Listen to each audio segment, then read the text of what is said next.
couple of days ago, an unexpected opportunity to speak at a TEDx event came my way, and it filled me with excitement and a dash of nervousness. I was eager to share something meaningful with the audience, yet finding the right topic proved to be a challenge. Ideas came and went, leaving me feeling more and more unsure with each passing moment. Then, during an ordinary car ride home from school with my dad, I decided to watch some TED Talks on my phone, hoping for a spark of inspiration. Interestingly, it wasn't me, but my dad who stumbled upon the inspiration. He was captivated by the talk of a 12-year-old girl speaking on anxiety.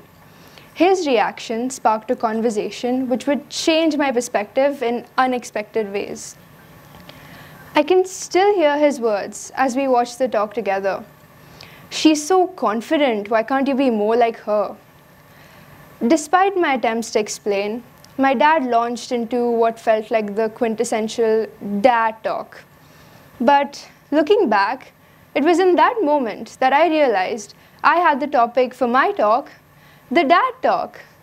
Namaste everyone, I'm Subhi. Before diving into the topic, let's set the scene.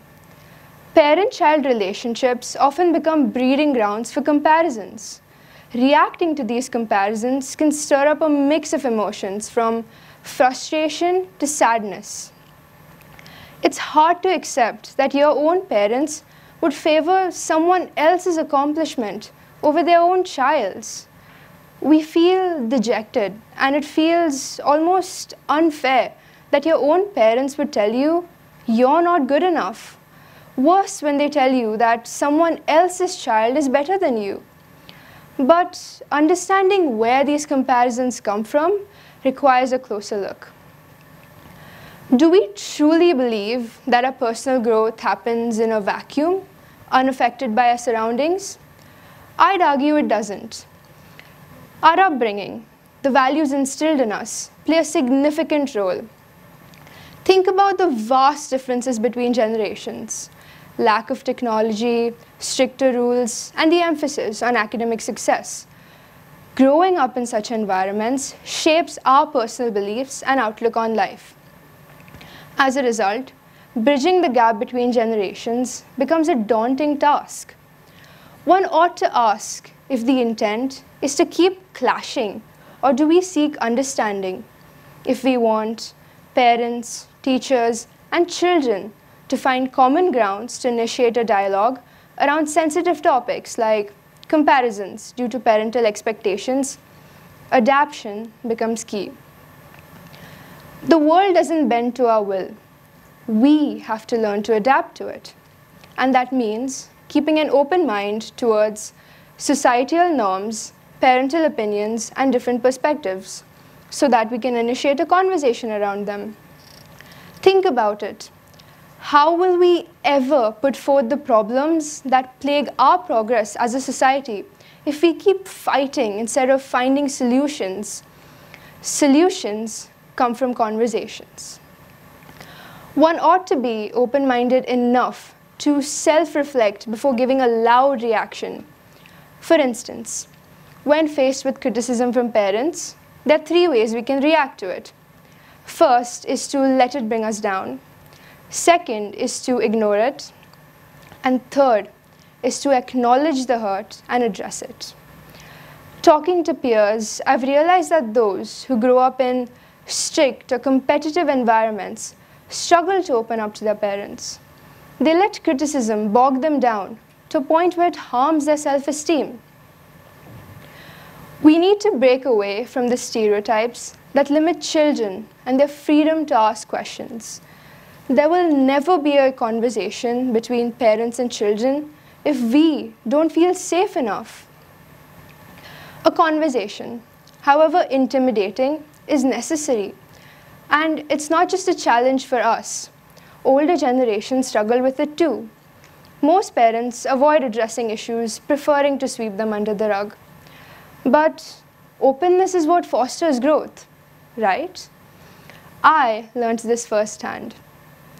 I still remember the sting of my dad comparing me to that 12-year-old girl. It made me question why comparisons like that even exist. Our stories are different, shaped by our own individual experiences, and comparing them only diminishes our individual journey. Personally speaking, as a musician, comparison is something I struggle with daily. Pursuing music professionally means navigating through intense comparison and uncertainty. But I keep pushing forward, striving to excel for both myself and my parents. Please be assured I am not taking sides here. I'm just saying that there's a definite reason as to why we all think and act a certain way. And if your parents do compare you to someone who they think is better than you, initiate a conversation and tell them how it makes you feel. How do you do that? Question their intent. That's exactly what I did that day. I questioned my dad's intent, and it made me realize that he was never trying to demotivate me, but that was his way of motivating me.